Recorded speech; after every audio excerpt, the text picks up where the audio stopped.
আমাৰ মৰিয়নি সমষ্টিৰ অন্তৰ্গত বিভিন্ন নামঘৰ মন্দিৰত আজি বহু বছৰৰ পৰা চুৰ হৈ আছিল।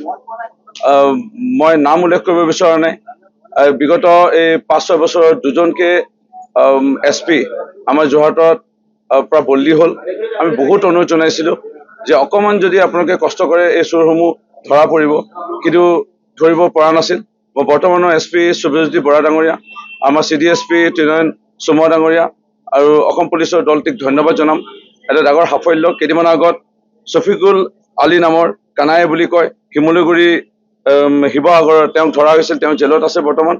আৰু তেওঁৰ লগত সহযোগ কৰা হাবিবুৰ ৰহমান কামপুৰৰ নগাঁৱৰ তেওঁক আজি পুলিচে ধৰিবলৈ সক্ষম হ'ল। মোৰ এনে লাগিছে মৰিয়নি কোনোবা নিশ্চয় জড়িত থাকিব, কিন্তু এই মিয়া আকৌ ঘূৰি পকি মিয়ায়ে যে চুৰ কৰি আছে, মিয়ায়ে যে মন্দিৰ নামঘৰত চুৰ কৰি আছে, এই কথাটো খুব দুৰ্ভাগ্যজনক হৈছে। মই অসমৰ মাননীয় মুখ্যমন্ত্ৰী ডক্টৰ হিমন্ত বিশ্ব শৰ্মা ডাঙৰীয়াক অনুৰোধ জনাম, DGP মহোদয়ক অনুৰোধ জনাম যে কঠোৰতম ব্যৱস্থা গ্ৰহণ কৰক। আৰু এনেকুৱা যদি আৰু মোবাইল বা এনেকুৱা লগত যদি আৰু সম্পৰ্কৰ লিংক যদি আপোনালোকে বিচাৰি উলিয়াই, নিশ্চয় বহু এই যে চুৰ ডকাইত মন্দিৰ নামঘৰত গুৱাহাটীৰ পৰা অসমৰ বিভিন্ন প্ৰান্তত হৈ আছে, এনেকৈ চল পাই আছে। এই গোটেই নেক্সাছটো ধৰিব লাগে আৰু এইটো হেক কৰিব লাগে। আৰু যদি আমি হেক কৰিব নোৱাৰোঁ, এনেকৈ আমাৰ নামঘৰ মন্দিৰ লুটি শেষ কৰি পেলাব। সেয়া মই অনুৰোধ জনাম। আৰু অসম পুলিচৰ এই সাফল্যৰ বাবে অভিনন্দন জনাইছোঁ আৰু ধন্যবাদ জনাইছোঁ। আৰু আশা ৰাখিম তেওঁলোকে আৰু অকণমান যি কষ্ট কৰিব লগা আছে, এনেকুৱা আৰু লগত আৰু জড়িত থকা কোন আছে, তেওঁলোকক নিশ্চয় ধৰাৰ ব্যৱস্থা গ্ৰহণ কৰিব। আজি মৰিয়নি আৰক্ষী আৰু আমাৰ তিতাবৰ আৰক্ষী আৰু এটা ডাঙৰ সাফল্য, এটা ডাঙৰ গাড়ী চোৰৰ দল ইতিমধ্যে ধৰা পৰিছে, আৰু এইটো এটা ডাঙৰ সাফল্য।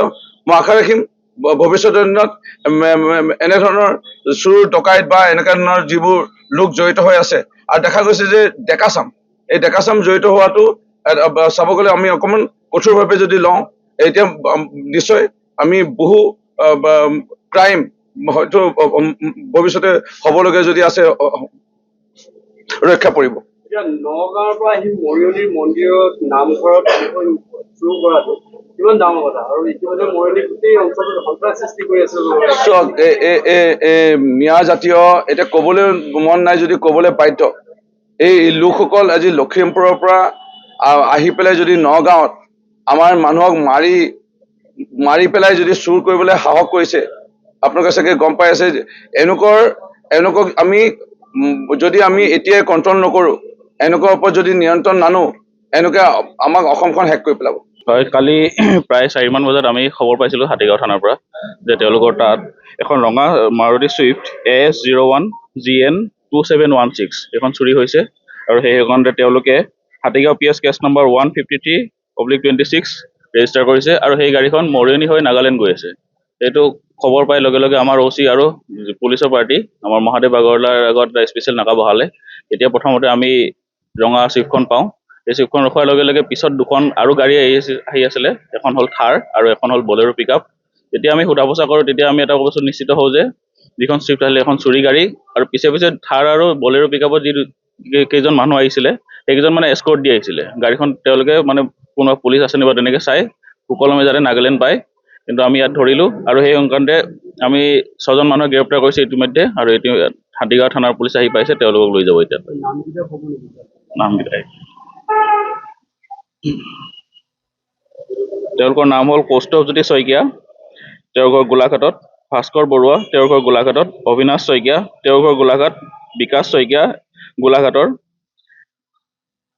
প্ৰদীপ বৰুৱা, তেওঁ মৰিয়নি যোৰহাট; আৰু অনুৰাগ চৌধুৰী, তেওঁ মৰিয়নি যোৰহাটৰ।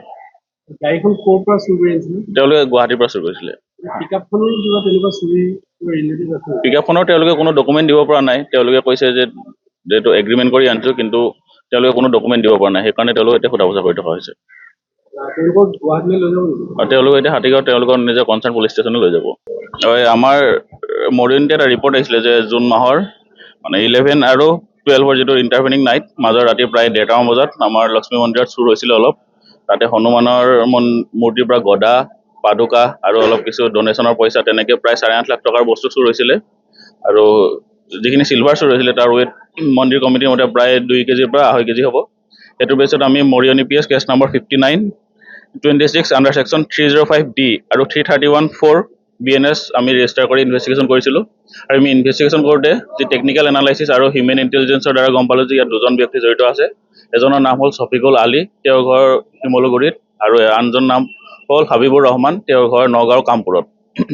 আমি সেই হিউমেন ইণ্টেলিজেঞ্চ আৰু টেকনিকেল এনালাইচিছৰ ভিত্তিতে আমি এই মাহতে 4 তাৰিখ মানে আমি ছফিকুল আলীক গ্ৰেপ্তাৰ কৰিলোঁ আৰু তেওঁক জেললৈ পঠালোঁ।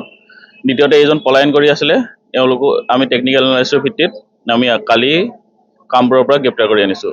দুজনকে কৰায়ত্ব কৰিছে। হয়, দুজনে কৰায়ত্ব কৰিছোঁ। দুজনক ক'ৰবাত ধৰিলে? ছফিকুলক ধৰিছোঁ আমি কামপুৰ PSৰ হেৰিৰ পৰা ধৰিছোঁ, নগাঁৱৰ। এইজনক? ইজনক আমি ধৰিছিলোঁ ফৰকাটিঙৰ পৰা। তেওঁলোকে বিভিন্ন সময়ত মৰিয়নি আৰু ছফিকুল নহয়, ছফিকুলক আমি ধৰিছিলোঁ ফৰকাটিঙৰ পৰা আৰু হাবিবুৰক ধৰিলোঁ কামপুৰৰ পৰা। তেওঁলোকে মৰিয়নিত বিভিন্ন নামঘৰ মন্দিৰত চুৰ কৰি আছিল। হয়, ছফিকুল আলীৰ প্ৰায় মৰিয়নি থানাতো 2023 চনত এটা কেছ আছে। তেওঁ শিমলুগুৰি থানাতো তেওঁ ৱাৰেণ্টি হয়, তেওঁ এটা হেবিচুৱেল ক্ৰিমিনেল। আৰু যি হাবিবুৰ ৰহমান কালি ধৰি আনিলোঁ, তেওঁ খটখটি PS 1824 পক্সো এক্টৰ আসামী হয়, আণ্ডাৰ ট্ৰায়েল আছে, আৰু এতিয়া নতুনকৈ এইটো কেছৰ আসামী হয়। যিকোনো খবৰৰ বাবে যোগাযোগ কৰক আমাৰ এই নম্বৰত 9181 307 221।